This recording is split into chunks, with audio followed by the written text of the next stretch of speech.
Vamos adiante, vamos falar, eu sei, sobre um assunto que a galera gosta muito, que espera aqui toda semana. Olha, eu recebo ali porque interessa a todo mundo, né? Quem trabalha e quem não trabalha. Vamos falar de direito do trabalho com o Dr. José Otávio Crespo. Roda a vinheta.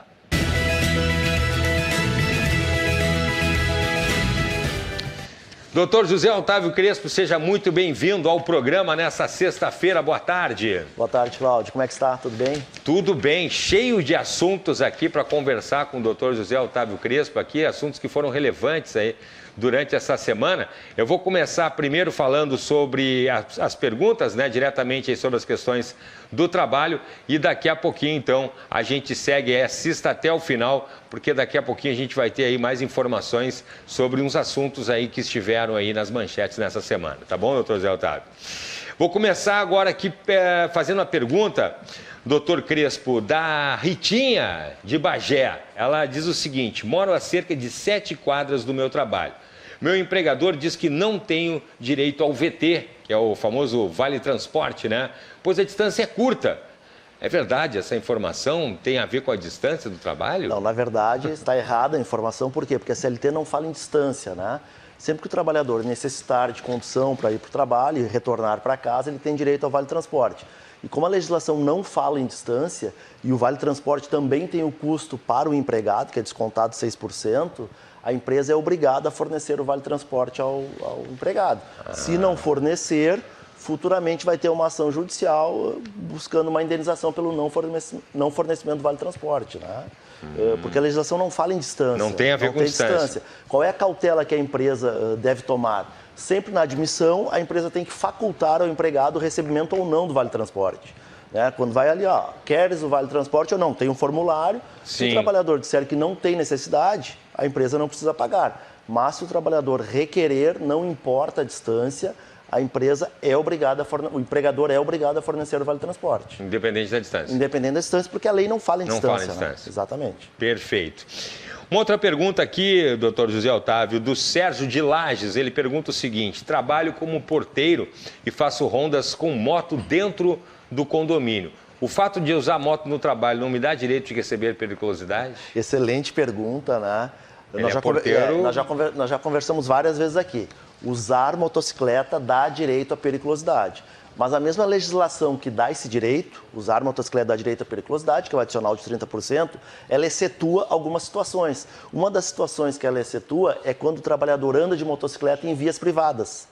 Então, neste caso, como ele anda de motocicleta dentro de uma via privada, ou aqueles motociclistas que fazem as rondas dentro de shoppings, esses não têm direito à periculosidade porque estão rodando de motocicleta dentro de uma área privada. E a lei excetua esse caso. Então, por ele estar usando a motocicleta em via privada, ele não tem direito à periculosidade. O empregador está correto.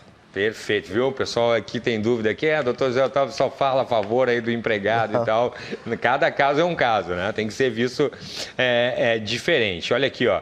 O Maurício de Novo Hamburgo pergunta o seguinte: em 2020 fui diagnosticado com tuberculose. Fiquei afastado do INSS por 2 anos e voltei no dia 11 de setembro e dia 12 fui despedido. Tenho direito à estabilidade? Poderia ter sido despedido nessa situação? Nós já falamos aqui a questão das doenças estigmatizantes, né? A tuberculose, como regra, não é uma doença do trabalho, ou seja, não foi decorrente do trabalho nem se agravou pelo trabalho. Então, esse trabalhador não tem estabilidade. Mas nós já falamos aqui daqueles trabalhadores que possuem doença grave, que geram estigma. O que é isso? Que geram preconceito. Eu posso nominar aqui quem tem câncer, portador HIV, alcoolista, drogadição, todas as doenças, tuberculose, geram estigma. Então, todo trabalhador que tem essa doença sempre vai se presumir que a despedida é discriminatória. Eu já vi uma que tinha psoríase, que a pele era assim, a pessoa começou a ter, até acho que é o nervosismo do trabalho. Sim. E aí foi despedido também, porque achava que é tipo lepra.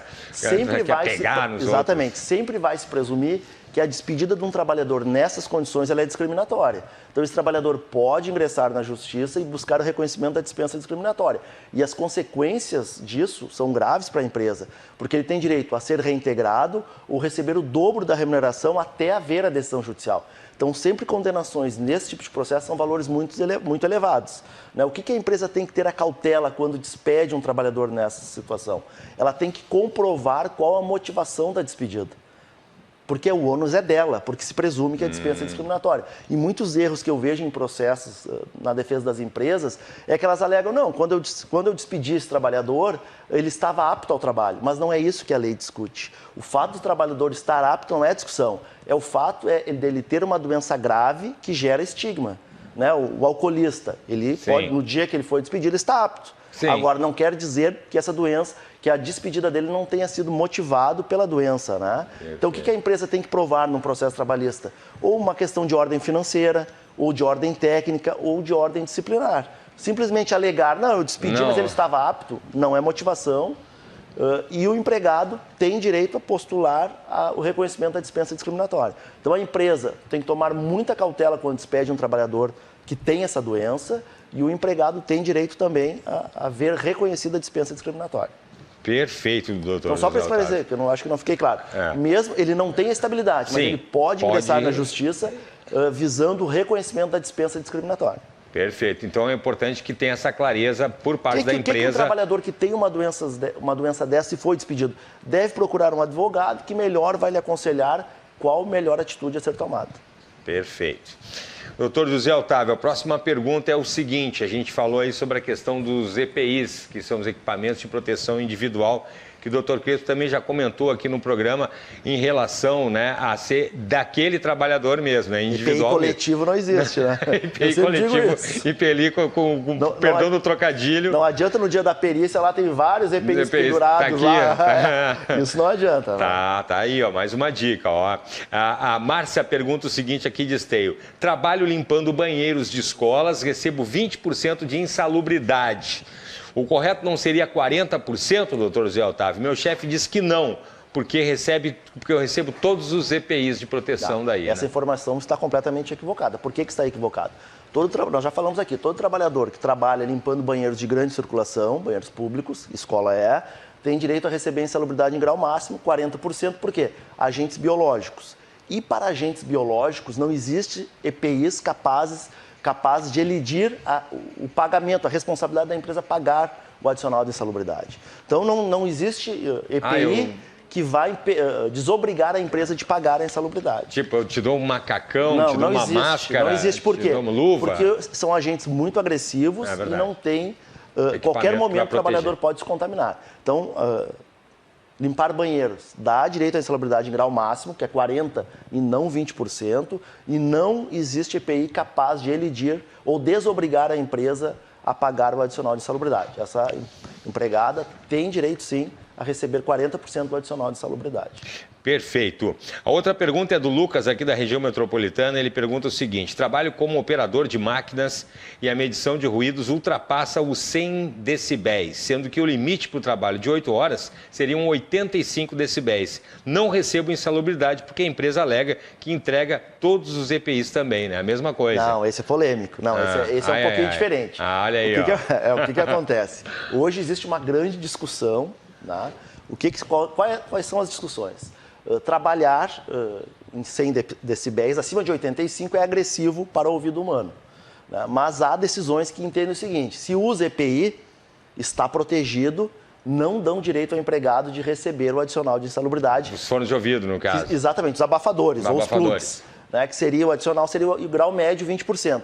Ocorre o quê? Estão acontecendo decisões do Tribunal Superior do Trabalho que entendem o seguinte: trabalhar desta forma é muito agressivo, e os EPIs diminuiriam o risco, mas não desobrigariam também a empresa de pagar o adicional de 20% da insalubridade. Então, este caso de ruído, que o agente é o ruído, há uma grande discussão atualmente nas decisões judiciais se o EPI, se o plug, o abafador, desobrigaria a empresa a pagar o adicional de insalubridade médio, 20%, ou não. Então, isso não se tem ainda uma decisão unificada. Se discute. Se o EPI desobrigaria a empresa de pagar ou não. Há decisões do Tribunal Superior do Trabalho que dizem que não. Não desobrigaria, o trabalhador mantém o direito a receber o adicional de 20%. Mas eu não posso deixar de dizer que há decisões ao contrário que dizem que, neste caso, não precisaria pagar. Perfeito. Aí vai ter que se analisar caso a caso. Depende de cada caso. O Enio, de Triunfo, pergunta o seguinte, doutor José Otávio Crespo. Fui chamado para a vaga de emprego, eletricista, e chegando lá fui informado que irei trabalhar como empregado, mas não terei a carteira de trabalho assinada. Mas terei que abrir uma MEI. Se eu assinar o contrato como MEI, perco meus direitos trabalhistas, no contrato fala que estou impedido de entrar na Justiça do Trabalho. Não. Isso é comum, mas não existe, tá? É aquilo que nós já falamos assim, ó. As partes não têm o direito de disponibilizar se vai ser uma relação de emprego ou não. Sendo relação de emprego, ou seja, empregado, empregador, todos os requisitos que nós falamos, né? Pessoalidade, onerosidade, habitualidade, é uma relação de emprego. E nós não temos, ou seja, empregado e empregador não tem o direito de expor, ó, vai ser uma relação de emprego ou não. Então não tem validade nenhuma colocar num contrato, olha, vai ter vínculo de emprego, não vai ser por MEI, não vai, e muito menos dizer que não vai poder entrar na Justiça do Trabalho. Pois né? É, né? Porque senão seria muito fácil, né? Nós vamos estabelecer eu e tu uma relação de emprego, aí tu vai ser meu empregado e eu vou dizer, ó, mas não vai ter relação de emprego. Não existe isso. Né? Isso não tem validade. Não tem, esse tipo nem de contrato, eu, nem ninguém. Nem ninguém. Esse tipo de contrato não tem nenhuma validade. Se o trabalho for uma relação de emprego, é relação de emprego, gera efeitos trabalhistas e o contrato não vai adiantar nada. Mas se ele fizer esse contrato e o empregador lê ali, não pode entrar, não posso ligar para o doutor José Otávio Crespo ali e eu assinar o... Não tem validade nenhuma. Por que não tem validade? Porque é algo ilícito.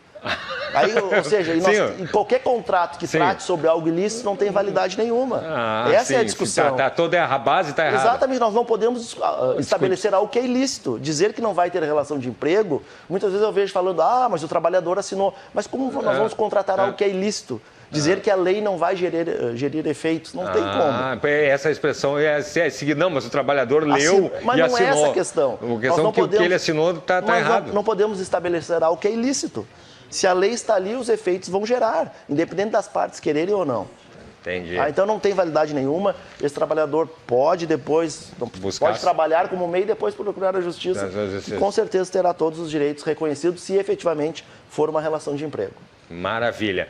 Doutor José Otávio Crespo, só para a gente concluir aqui, essa semana a gente já conversou no outro programa sobre a questão da Uber, que a polêmica chegou aqui, o doutor José Otávio Crespo me esclareceu algumas situações que até eu nem conhecia, por isso que ele é sempre nosso convidado aqui, e chegou uma notícia da Suprema Corte, doutor José Otávio, Corte Britânica, reconhecendo, está aí, o vínculo empregatício Uber com salário mínimo, férias e aposentadoria, decisão que pode influenciar milhões de trabalhadores. O doutor José Otávio cantou a pedra aqui para a gente. O que acontece? A gente está hoje numa sociedade sociedade de massa, né? Que começa a repetir tudo que os outros repetem. Aí hoje, se for ver as redes sociais, é um ataque total à Justiça do Trabalho, porque houve aquela decisão que nós comentamos na semana passada da Justiça do Trabalho de São Paulo. Então, o que ilustrar que isso não é uma decisão brasileira, né? Isso é uma decisão mundial. Existem várias decisões, Holanda, Inglaterra, já tem decisões que têm relação de emprego. E aí eu vejo também os motoristas criticando, agora a Uber vai embora, vamos perder nossa fonte de subsistência. Isso, o pessoal daqui mesmo falou.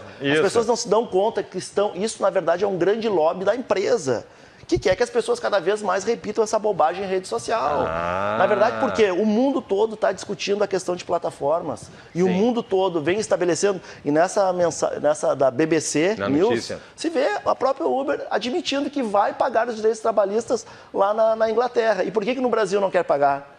Pois é. É isso que fica a questão, vai embora, ou dizendo que vai embora. Então as pessoas têm que parar de repetir aquilo que não tem o conhecimento, né? E tentar se informar antes para a gente entender como é que funciona, né? Aqui está dizendo aqui, doutor Crespo, que a Uber anunciou que vai conceder esses 3 benefícios aos motoristas no Reino Unido, uma medida que pode transformar aí todo o mercado, né? Que é justamente ali aposentadoria, né, férias remuneradas ali e um salário mínimo garantido. E aqui quer ir embora. É por isso que eu digo, a gente tem que ter cuidado, né? Cuidado. E não atacar a Justiça do Trabalho. Muitas vezes eu vejo muitos ataques à Justiça do Trabalho de forma injusta. De forma injusta, aí também não, né? Vamos se informar antes. Assista aqui o doutor José Otávio Crespo, que também tem o canal Crespo Advogados lá no YouTube. Muito obrigado pela participação, doutor José Otávio. Contato, por favor, tem o YouTube, né? Tem o YouTube, tem o Instagram, Crespo Advogados. Maravilha. Obrigado pela participação mais uma vez aí. E eu que agradeço, sempre um prazer, Cláudio. Valeu, prazer é nosso. Roda a vinheta.